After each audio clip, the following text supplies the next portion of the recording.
جب ہم اپنے نرم بچھونوں پر سوتے ہیں تو ان کی راتیں کروٹیں بدلتے گزرتی ہیں۔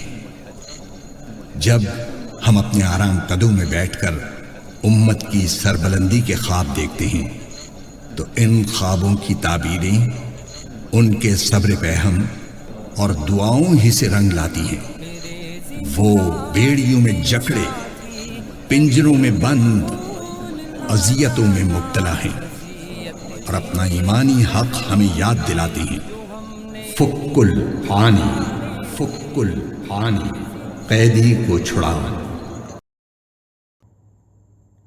اس کے بعد آیت الکرسی آتی ہے۔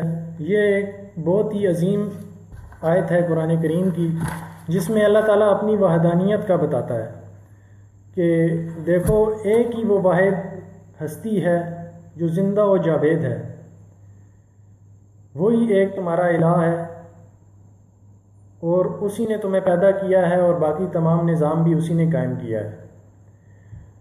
کوئی نہیں ہے جو اس کی پاس سفارش کر سکے یا اس سے تمہیں بچا سکے۔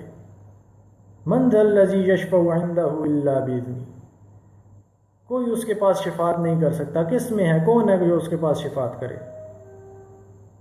اس کے اذن کے بغیر؟ اور ایک اور جگہ فرمایا قرآن کریم میں آتا ہے کہ قیامت کے دن جبرائیل امین اور تمام فرشتے قطار اندر قطار بنا کر صفوں کی صورت میں جو ہے وہ حاضر ہوں گے، اور سب چپ کھڑے ہوں گے یہاں تک کہ اللہ تعالیٰ کسی کو بولنے کا حکم دے اور وہ بالکل ٹھیک بات کہے، صرف وہی اس دن بات کر سکے گا۔ تو یہ ہے اللہ تعالیٰ کی ذات، اس نے اپنی ذات سے جو ہے وہ پہچان کرائی۔ آیت الکرسی قرآن کی بہت ہی عظیم آیت ہے۔ اس کے بعد اللہ تعالیٰ فرماتا ہے کہ ایک اور آیت ہے جو اہمیت میں ویسی ہی ہے جیسی جو ہے وہ آیت الکرسی ہے، لیکن یہ قرآن پاک کی سب سے بڑی آیت ہے۔ اسے آیت دین کہتے ہیں۔ اس میں معاملات کا ذکر کیا گیا ہے کہ معاملات کیسے ہوں گے، لین دین کیسے کرنا ہے۔ جب بھی کوئی قرض کا معاملہ ہو تو اس کو لکھ لیا کرو اور اس پر گواہ بنا لیا کرو تاکہ اس کے بعد کوئی مسئلہ نہ ہو۔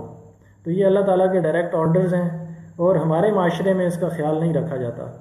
اس کو معیوب سمجھا جاتا ہے کہ اگر قرض کا لین دین کسی نے کیا ہے تو یار تم لکھ کیوں رہے ہو کہ تمہیں مجھ پر اعتبار نہیں ہے۔ تو میرے بھائیوں، یہ ایسی بات نہیں ہے اعتبار والی، یہ اللہ تعالیٰ کے آرڈرز ہیں، ہمیں کرنے ہیں۔ ایکسکلوزیو آرڈرز ہیں اللہ تعالیٰ کے جو اس نے قرآن پاک میں ہمیں دیے ہیں، اور اس کے اوپر گواہ بنا لیا کرو۔ گواہ کیا بنایا کرو؟ 2 مرد یا پھر 2 عورتیں اور 1 مرد۔ تو یہ طریقہ بتایا اللہ تعالیٰ نے ہمیں قرض کے لین دین کا اور معاملات کا۔ اس کے بعد آگے چلیں تو اللہ تعالیٰ نے جو ہے وہ ذکر کیا مال خرچ کرنے کا۔ دیکھیں، ہم نے سورہ فاتحہ کے بالکل آغاز میں پڑھا تھا، جب دعا کی تھی تو البقرہ کے آغاز میں ہم نے دیکھا تھا کہ اللہ تعالیٰ نے فرمایا تھا کہ 3 صفات ہونی چاہیے تمہارے اندر اگر تم اس راہ ہدایت سے مستفید ہونا چاہتے ہو۔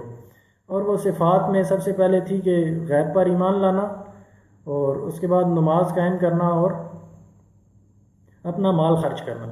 تو ان ساری چیزیں، تقوی اختیار کرنا اور اپنا مال خرچ کرنا، تو ان تینوں چیزوں کے بارے میں ان کے درمیان بھی ہمیں وہ پوائنٹس ملتے رہتے ہیں۔ اللہ تعالیٰ بار بار فرماتا ہے ان کے بارے میں۔ تو یہاں پر مال خرچ کرنے کا ذکر کیا گیا کہ اس سے پہلے کہ تمہارے پاس وقت کی مہلت ختم ہو جائے، تم جو اپنا مال ہے اس کو خرچ کرو اللہ کی راہ میں، اور اس نظام کو جو یہ اسلامک چارٹر تمہیں دیا گیا ہے اسے دنیا میں نافذ کرنے کے لیے تم اپنی صلاحیتوں کے ساتھ ساتھ اپنے مال کو بھی خرچ کرو۔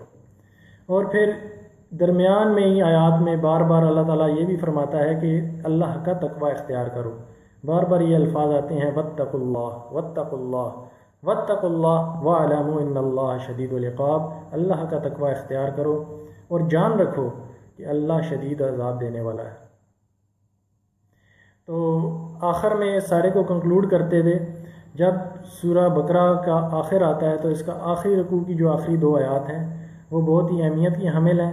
یہ وہ آیات ہیں جو واقعہ معراج پہ خود اللہ تعالیٰ نے نبی اکرم صلی اللہ علیہ وآلہ وسلم کو عطا کی تھیں۔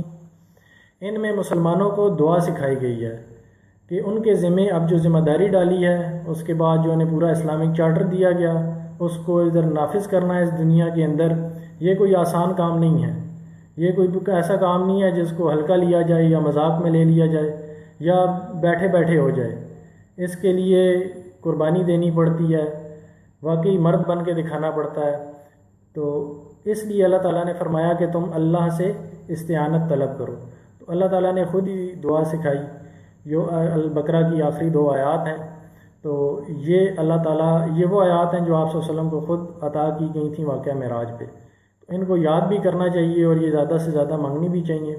تو اللہ تعالیٰ سے دعا ہے کہ وہ ہمیں اس اسلام کا جو نظام ہے، اس کو اپنی ذمہ داری سمجھتے ہوئے اس میں اپنا اس کو دنیا میں نافذ کرنے پر اپنا رول ادا کرنے کی توفیق دے، اور ہم جو بھی کوشش اور صحیح کرتے ہیں اس کو اپنی بارگاہ میں قبول فرمائے۔